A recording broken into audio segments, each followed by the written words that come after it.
अशी आहे, ग्रामीण भागाची निवडणूक आहे साहेब हे. आणि भारतीय जनता पार्टीला स्वतःचा आत्मविश्वास नसल्यामुळं त्यांना कुठल्याही पक्षातून मिळेल तशी माणसं घेण्याची वेळ ही त्यांच्यावर आलेली आहे. जर त्यांचा आत्मविश्वास जर दृढ असता तर इतर लोकांना घेऊन उमेदवारी त्यांना द्यायची आवश्यकता राहिलेली नसती.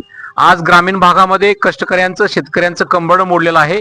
त्या शेतकऱ्याच्या चुकीच्या धोरणामुळे कांद्यासारखं प्रमुख पीक जे पैसा देणार आहे ते पीक आज सध्याचा काढणीचा खर्च निघत नाही, त्याच्यामुळे शेतकरी एकदम मेटाकुटीला आलेला आहे.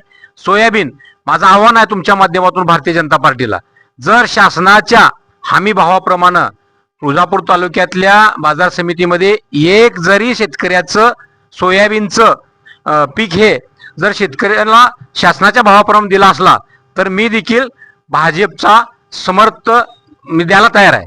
परंतु भाजपचं लोकांना वेड्यात काढणं आज हे त्यांचं चालू आहे. आणि त्यांना जे काय घेऊन जायचे ना लोक, ती एकदाच ट्रका भरून नाही म्हणावं. हे रोज रोज रोज रोज जे शोषण चालू आहे हे चुकीचं आहे. ग्रामीण भागामध्ये लोकांच्या मनामध्ये क्लेश निर्माण करायचं, लोकांमध्ये संभ्रम निर्माण करायचं, हे भारतीय जनता पार्टीचं हे कुटील डाव आहे.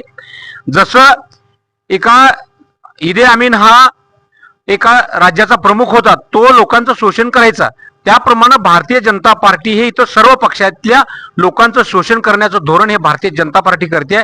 मला आव्हान करायचं भारतीय जनता पार्टीला, तुमच्यामध्ये दिल्लीपासून गल्लीपर्यंत जर सरकार आहे तुमचं, तर असे तुम्हाला दुसऱ्याच्या पक्षातली लोक घेण्याची एवढी दुर्दैवी वेळ काय येते असं मला त्यांना आव्हान करायचं आहे.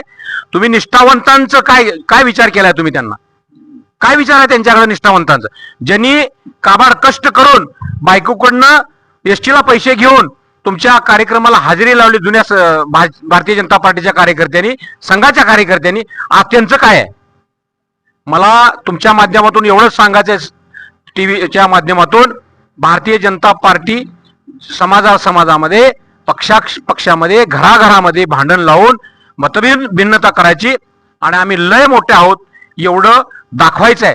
साहेब मला सांगा, नेता गेला म्हणजे कार्यकर्ता जात नसतो. कार्यकर्ता हा विचाराशी बांधील असतो, मतदार हा विचाराशी बांधील असतो.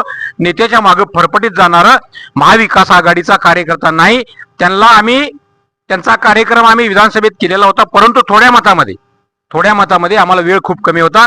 तर आता ही ग्रामीण भागातली सर्वसामान्यांची निवडणूक आहे, तर सर्वसामान्य माणूस भारतीय जनता पार्टीचा कुटील डाव ओळखून यावेळेला भारतीय जनता पार्टीला त्याची जागा दाखवल्याशिवाय राहणार नाही याची मला खात्री आहे. एकंदरीत प्रचाराचे काय महत्वाचे तुमचे विजन असणार आहेत?